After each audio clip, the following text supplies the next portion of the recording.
এখন বাজে সকাল 5টা মানেই তো দেখতে পাচ্ছ কতটা পরিষ্কার হয়ে গেছে। হ্যালো এভরিওয়ান, তো আমি রিঙ্কু চলে এসেছি তোমাদের সঙ্গে আবার একটা নতুন ব্লগ ভিডিও শেয়ার করতে।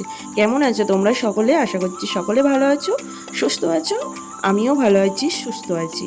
তো আজকে হলো তোমার বৃহস্পতিবার, আর বৃহস্পতিবারের সকালের এই ব্লগ তোমাদের সঙ্গে শেয়ার করছি। সারাটা দিন কী করি না করি তোমরাও আমার সঙ্গে থাকো, দেখো, তোমাদের সঙ্গে সবটুকু শেয়ার করব।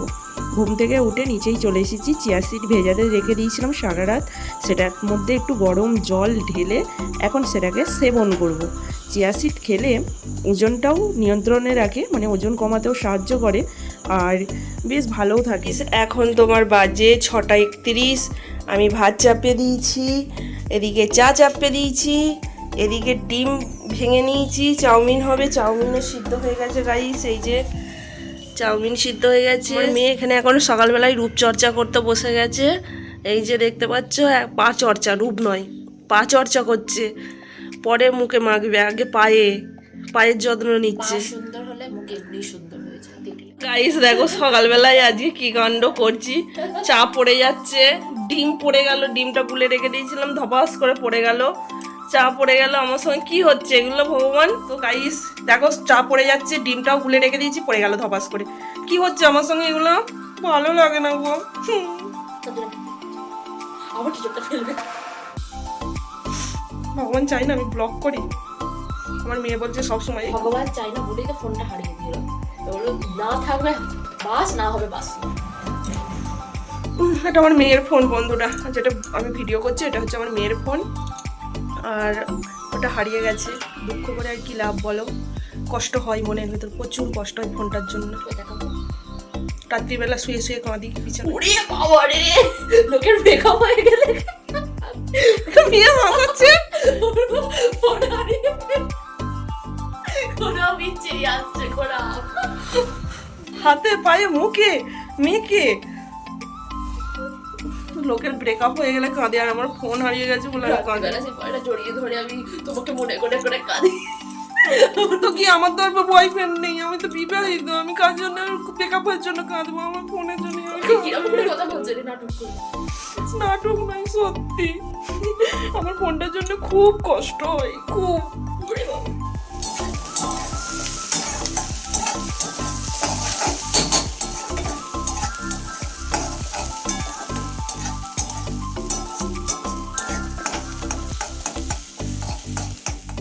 তো আজকে চাউমিন বানিয়ে দিয়েছি, চাউমিন রেডি হয়ে গেছে। আর এখানে দেখো মাছ ভাজি করেছি আর আলু সিদ্ধ মাখা, এই দিয়ে এখন ভাত খাইয়ে দিচ্ছি। আর ওকে তো সকালবেলাটা পুরোটাই ভাত খাইয়ে দিতে হয়। পুরোটা বলতে কি 2 চামচ ভাত নেবো। কালকে বৃষ্টি হয়ে দেখো সব পরিষ্কার হয়ে গেছে। এই বৃষ্টিটা হওয়ার কত প্রয়োজন ছিল। তো ওয়েদারটা আজকে দারুণ ওয়েদার, হাওয়া দিচ্ছে, মেঘলা করে আছে। দেখো ওখানে জোড়া শালিক বসে আছে।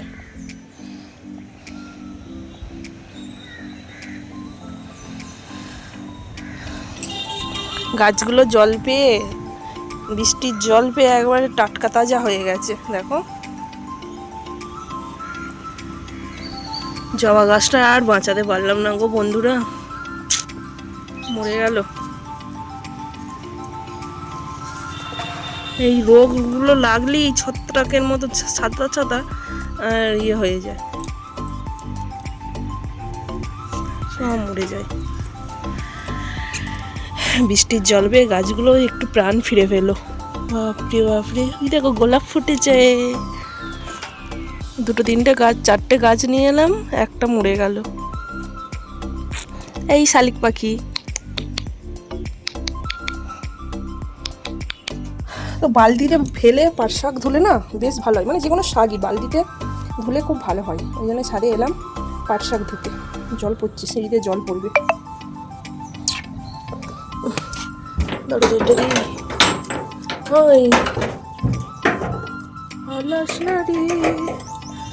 চল আমার ওদিকে মাছের ঝোল, ঝিঙে দিয়ে মাছের ঝোল চাপিয়ে দিয়ে এসছি, হয়ে যাবে।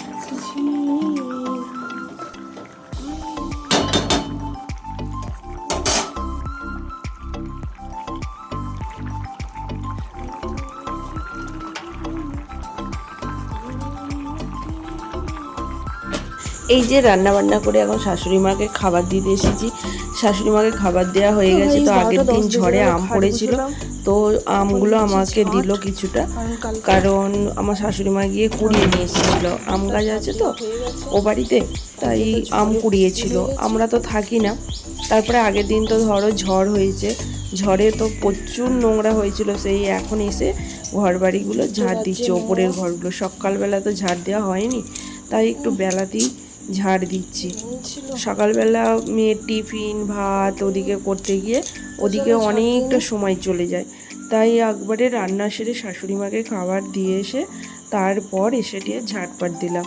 ঝাড়পাট দিয়ে ব্যাগ গুছিয়ে এই যে দেখো বেরিয়ে পড়েছি বন্ধুরা। কোথায় যাচ্ছি বলো তো? আজকে হচ্ছে বৈশাখ মাসের পূর্ণিমা, মানে বৈশাখী পূর্ণিমা, বুদ্ধ পূর্ণিমা, বুদ্ধ পূর্ণিমাও বলে। তো এই পূর্ণিমাতে আমার বাপের বাড়িতে হয় মেলা। তো সেই মেলার জন্য আমি চলে যাচ্ছি বাপের বাড়ি। এই দেখো ট্রেনে করে যাচ্ছি। আর এটা ছিল তো ভোটের পরের দিন, যেদিন ভোট হয়েছে ভোটের পরের দিন, তাই বাস বন্ধ ছিল। বাসে করে তো যাওয়াই যাবে না, যেহেতু বাস বন্ধ, তাই ট্রেনে করে যাচ্ছি।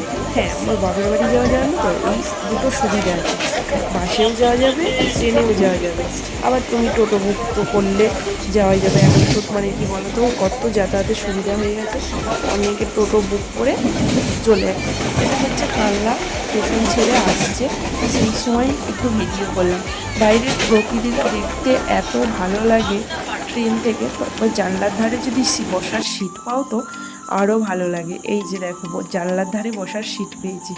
হ্যাঁ, ট্রেনটা খালি ছিল একটু। এক এক সময় তো ট্রেনে এত ভিড় থাকে, বসার কোনো সিটই পাওয়া যায় না।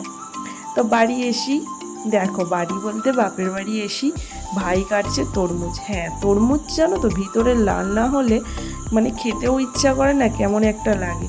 একটা কাটলো তরমুজ, তরমুজটা কেমন সাদা সাদা ফ্যাকাশে মতন হয়েছে। তো আর একটা কাটলো, ওটা তবু একটু লাল লাল আছে। তো আমাকে তরমুজ খেতে দিয়েছিল, মিষ্টি খেতে দিয়েছিল। মিষ্টি খাইনি, কারণ ক্ষুধা পেয়ে গেছে, ভাত খাবো। মেয়ে তো কলেজ গিয়েছিল, মেয়ে আর আমি একসঙ্গেই ফিরলাম, কারণ ভোটের পরের দিন কেউই সেরকম কলেজ যায়নি বলে ছুটি হয়ে গেছে। দুপুরে রান্না করেছিল ভাইয়ের বউ উচ্ছে আলু চচ্চড়ি কলমি শাক দিয়ে, আলু ভাজা পোস্ত দিয়ে, আর করেছিল ডাল। এই যে দেখতে পাচ্ছ ডাল দিয়ে দিল, আর করেছিল মাছের ঝাল চাটনি। চলো খাওয়া দাওয়া করে নিই, ক্ষুধা পেয়েছে। খাওয়া দাওয়ার পর এই দেখো লেগে পড়েছি আলু পেঁয়াজ কাটতে। যেহেতু আমাদের এখানে মেলা, সেহেতু তো রান্না বান্না করতে হবে, মাংস করতে হবে। তো রাত্রিবেলা অনেক লোকজন আসবে, খাওয়া দাওয়া করবে, আত্মীয় স্বজন সব নিমন্ত্রণ করা হয়। এইগুলো হচ্ছে বাঙালিদের মধ্যে এই একটা রীতি আছে, মেলা অনুষ্ঠানে সবাইকে নিমন্ত্রণ করে খাওয়ানো, মাংস নিয়ে এসে। এইটা হচ্ছে আমাদের মানে কি আমরা ছোটোবেলা থেকেই দেখে আসছি, আর আমাদের বাঙালির মধ্যে এই নিয়মটা ভীষণ রয়েছে। আমি আমার মেলাতে কুটুম আসে, ওদের মেলাতে আমি যাই গিয়ে করি, ওদের কুটুম আসে, এইরকম চলে জানো তো। মানে একে অপরের মেলাতে গিয়ে সাহায্য করা, কাজ করা, এইগুলো করতে হয়। নিজেরাই নিজেদের হাতে মানে একদম রান্না বান্না করি। তো এদিকে দেখতেই পাচ্ছ এটা খাসির মাংস, ওটা চিকেন, আর ওদিকে হচ্ছে ঘুগনি। ঘুগনিটা হয়ে গেলেই তারপরে করব হচ্ছে আলু পোস্ত। আলু পোস্ত হয়ে যাবে, আলু পোস্ত হয়ে গেলে চিকেনটাকে আমি চাপিয়ে দেবো। আর এদিকে তো গ্যাসে হচ্ছে মটন কষানো হয়ে গেছে, দেখো গ্যাসে ফুটতে দেওয়া হয়েছে। আর ওদিকে চিকেনটা হয়ে গেলে গ্যাসটা ছেড়ে কাঠের উনুনে খাসির মাংসটা বসিয়ে দেব। আর কাঠের উনুনে জানোই তো কতটা ভালো হয়, টেস্টি হয়। আর আজকে ছেলেপিলেগুলো এত বদমাশ করছে, সবাই মানে একসঙ্গে হয়েছে তো, তাই জন্য ওরাও আজকে দারুণ মজা পেয়েছে। তার মধ্যে পড়াশোনা নেই, সবাই মিলে একসঙ্গে আনন্দ এনজয় ওরা করছে। বড় বড় সদস্যরা খেতে বসেছে, তাই তো? হ্যাঁ, এই ওটা আবার কি কথা হচ্ছে? হ্যাঁ, আমার মাথা খেতে বসেছে, ওটাকে বলে একটু হাই করবি না?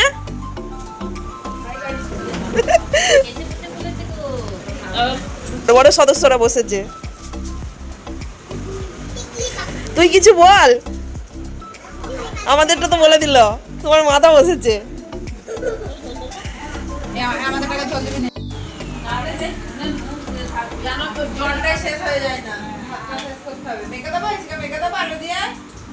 ঘুমোতে পারে না গাইস আমি এখন যাচ্ছি এদের বাড়িতে খেতে গাইস।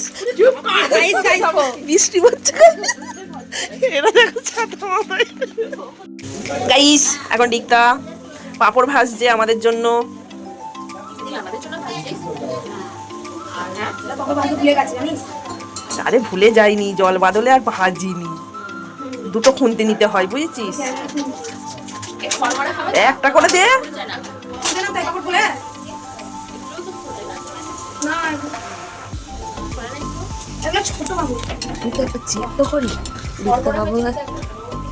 গরম তো এদিকটা একটুখানি ভাজা হবে ভালো করে। বলছি না ফলমরা হয়নি দেখে বোঝা যাচ্ছে। আর যদি পুড়ে যায় আরে বাবা পুড়বে না। নে ধর দেখি ভালো না না হচ্ছে রিতা।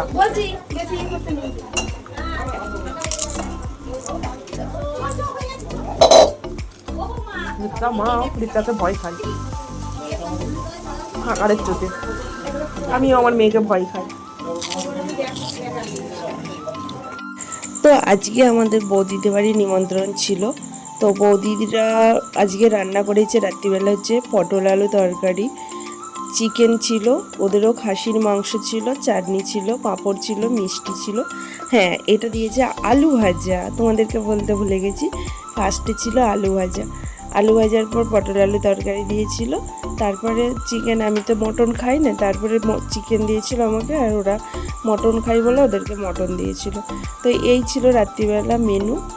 বৌদিদের বাড়ি খাওয়া দাওয়া করতে এসেছি, আর বাপের বাড়িতে খাওয়া দাওয়া করিনি। তো আমার আজকের ব্লগটা কেমন লাগলো কিন্তু অবশ্যই কিন্তু কমেন্টস করে জানিও। ভালো লাগলে অবশ্যই চ্যানেলটিকে সাবস্ক্রাইব করে দিও, লাইক করে দিও, প্রচুর প্রচুর শেয়ার করে দিও।